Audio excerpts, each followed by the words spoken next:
అందరికీ శుభోదయం అండి. ఉదయకాల సమయం దేవుడు మన కొరకు సిద్ధపరిచిన వాక్యమును చదువుకుందాం. సామెతల గ్రంథము 2వ అధ్యాయము 7వ వచనము. ఆయన యథార్థవంతులను వర్ధిల్ల చేయును. దేవుని బిడ్డలారా, దేవునికి యథార్థత కావాలి. యథార్థవంతులను దేవుడు వర్ధిల్లింపచేస్తానని మాట్లాడుతూ ఉన్నారు. దేవుడు మనలోని చూసేటటువంటి విధానం ఏంటంటే, నా బిడ్డలో, నా కుమారుడులో, నా కుమార్తెలో యథార్థత ఉన్నది అని చూస్తారు. యథార్థత అనేటువంటి మాటకు అర్థం ఏమిటి అంటే నిజాయితీ అని చెప్పొచ్చు. నిజాయితీగా ఉండాలి. యోబు గ్రంథము 1వ అధ్యాయము 1వ వచనం చదివితే ఊజు అనేటువంటి ఒక దేశం కనబడుతుంది. ఆ దేశం పేరు ఊజు. ఆ ఊజు దేశంలో యోబు అనేటువంటి ఒక మనుషుడు ఉన్నాడండి. అతడు యథార్థవర్తనుడు అనే మాట కనిపిస్తుంది వాక్యంలో. అంటే నిజాయితీ పరుడు, చాలా నమ్మకంగా ఉంటాడు.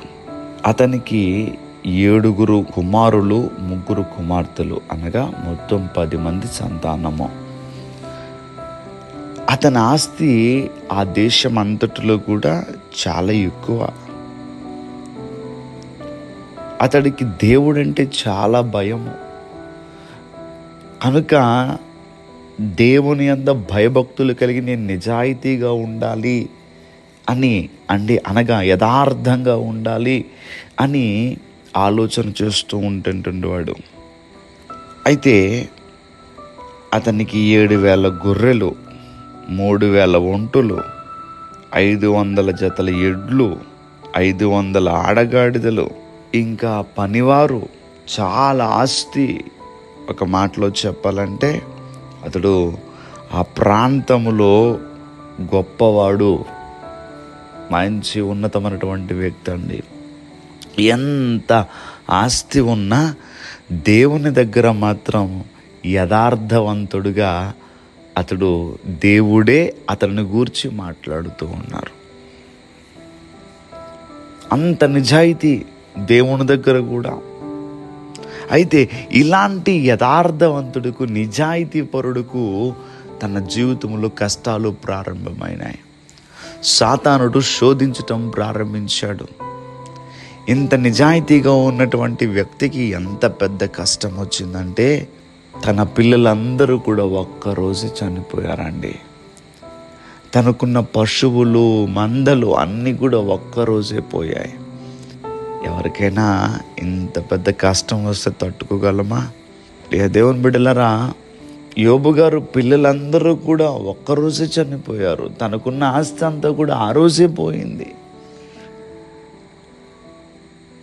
అలాంటి పరిస్థితుల్లో యోబు గారు ఏమన్నాడంటే,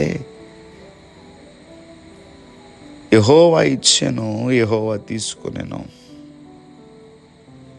యెహోవా నామమునకు స్తుతి కలుగును గాక అన్నాడండి. ఎంత మంచి మాట చెప్పి ఉన్నాడు.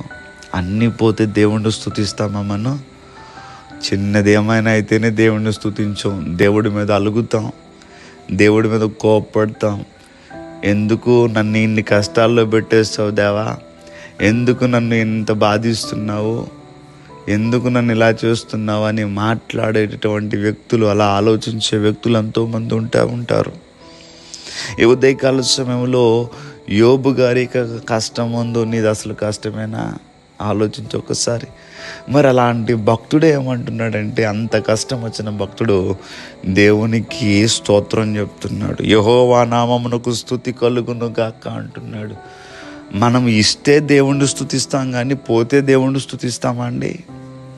నా మాట బాగా అర్థం చేసుకోవాలి మీరు. దేవుడు ఏమన్నా ఇచ్చాడు అనుకో ఆయన్ని స్తుతిస్తాం, కానీ మన దగ్గర నుంచి ఏమన్నా పోతే దేవుణ్ణి స్తుతిస్తామా? కానీ యోబు గారు అన్నీ పోగొట్టుకుని దేవుణ్ణి స్తుతిస్తున్నాడు. భక్తి పరుని యొక్క లక్షణం అండి ఇది. అయితే అతను, యోబు గారు, తన భార్య మాత్రమే మిగిలారు. చివరికి కొన్ని రోజుల తర్వాత ఆయనకున్న ఆరోగ్యం కూడా పోయిందండి. ఒళ్ళంతా కురుపులతో నింపబడి రసికారిపోతూ ఉంటే అతన్ని చూడటానికే ఎంత భయంకరంగా మారిపోయాడంటే బూడిదలో కూర్చుని ఆ బూడిద మీద పోసుకుంటూ ఉన్నాడు. ఆ రసి కాడుతూ ఉంటుంటే ఆ బాధకి అంత దీనస్థితిలోనికి యోబు గారు వెళ్ళిపోయాడు.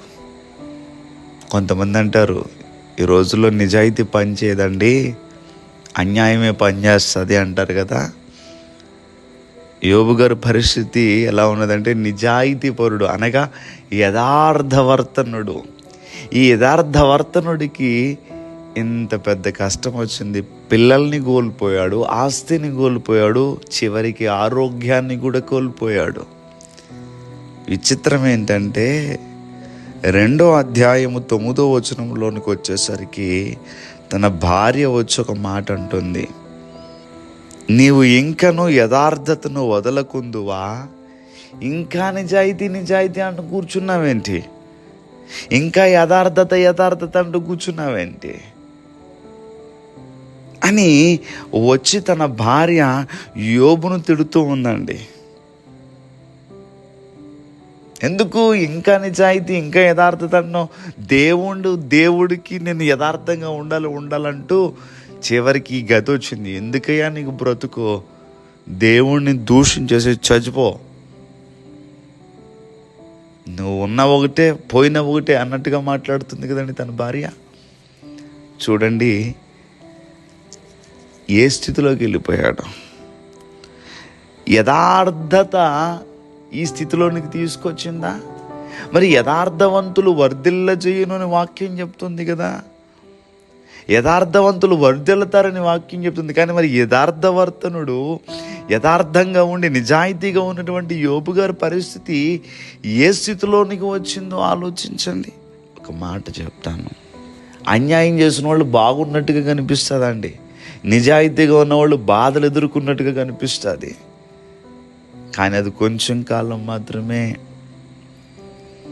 ఈ వాక్యములో మనం చూసినప్పుడు యోబు గారు యథార్థవంతుడు అంటే నిజాయితీపరుడు, కానీ ఆయనకి వచ్చినటువంటి కష్టాలు అన్నీ కాదు, అన్నీ కోల్పోయాడు. ఏదేమని బిడ్డలారా, కానీ యథార్థతను మాత్రం నిజాయితీగా బ్రతకడం మాత్రం అనుకోలేదు. చివరికి ఆరోగ్యం పోయినా ఆ యథార్థత అని ఉంటే భార్య వచ్చి తిట్టింది. యోబు గ్రంథము 42వ అధ్యాయము 12వ వచనం చూస్తే, యెహోవా యోబును మొదట ఆశీర్వదించినంత కంటే మరీ అధికముగా ఆశీర్వదించెను అని మనం చదువుతున్నాం.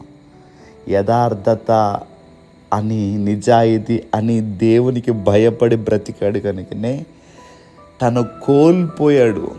ఏం కోల్పోయాడండి? తనకున్న ఆస్తిని కోల్పోయాడు, తనకున్న పిల్లలను కోల్పోయాడు, తన ఆరోగ్యాన్ని కోల్పోయాడు. కానీ నిజాయితీని మాత్రం కోల్పోలేదు. అతను నిజాయితీ కలిగే బ్రతికాడు. అంత పోయిన భార్య వచ్చి ఎందుకు యథార్థత అంటావు? యథార్థత వదిలే, నా నిజాయితీ అంటూ ఉంటావు, చచ్చిపో, ఎందుకు నీ బ్రతుకు అని చెప్పినప్పుడు మూర్ఖురాలు మాట్లాడినట్టు మాట్లాడకు. అన్నీ బాగున్నప్పుడు దేవుడు అని, నీకు బాగాలేనప్పుడు దేవుడు తిడతావా? దేవుడు వల్ల ఎప్పుడు మేలైనా కీడు పొందమా అని చెప్పి తాను యథార్థంగా ఉన్నాడు కనుక దేవుడు ఏం చేశాడో తెలుసా? ముందున్న ఆశీర్వాదం కంటే రెట్టింపు ఆశీర్వాదం దేవుడిచ్చాడు. దేవునికి మహిమ కలుగును గాక. అతనికి 14,000 గొర్రెలను, 6,000 ఒంటెలను, 1000 జతల ఎడ్లను, 1000 ఆడగాడిదలను కలిగెను. మరియు అతనికి 7 కుమారులను, 3 కుమార్తెలను కలిగిరి. ఏమైతే కోల్పోయాడో అంతకి రెట్టింపు దేవుడు మరలా యోబు గారికి ఇచ్చాడు. అందుకనే దేవుని వాక్యం అంటుంది, ఆయన యథార్థవంతులను వర్ధిల్లజేయును. యోబు గారు నిజాయితీగా అనగా యథార్థంగా ఉన్నప్పుడు వర్ధిల్లాడా, పాడైపోయాడా? యోబును రెట్టింపు ఆశీర్వాదంతో దేవుడు దీవించారు కదా. ప్రియా దేవుని బిడ్డలారా, ఈ మాటలు వింటున్నటువంటి మీరు యథార్థవంతులుగా దేవుని దృష్టిలో కనబడాలి. లోకానికి నచ్చేది నకిలీయే. లోకానికి నచ్చేది నువ్వు అలా నకిలీగా అన్యాయంగా ఉంటేనే లోకం నిన్ను మెచ్చుకుంటుందేమో. కానీ దేవుడు మాత్రం నిజాయితీగా ఉంటే నీకు కష్టాలు ఎదురవుతాయి, బాధలు ఎదురవుతాయి, సమస్యలు ఎదురవుతాయి. కానీ దేవుడు మాత్రం యథార్థవంతులను చూస్తాడు, వారిని ఆశీర్వదిస్తాడు. ఎంతగా తెలుసా? మునుపటి కంటే దేవుడు అధికంగా ఆశీర్వదిస్తాడు. ఈ ఉదయకాల సమయంలో యథార్థవంతులను దేవుడు వర్ధిల్లజేయునుగాక. ప్రార్థన చేసుకుందాం. సర్వాధికారి అయిన దేవా, మీకు వందనములు. ఈరోజు నిబిడలు వారి పనులు ప్రారంభిస్తూ ఉంటుండగా నిబిడల పనులకు మీరు తోడుగా ఉండి మీ సహాయము నిబిడలకి దయచేయండి. వారి ప్రయాణములు, వారి రాకపోకల్లో మీ కాపుదల దయచేయండి. వారి అవసరాలన్నింటినీ కూడా తీర్చండి. ఈరోజంతా నిబిడలు సంతోషంగా ఉండలాగున మీ సన్నిధి తోడు నిబిడలకి దయచేయమని యేసుక్రీస్తు వారి నామం పేరట అడిగి వేడుకుంటూ ఉన్నామా పరమ తండ్రి. Amen, amen.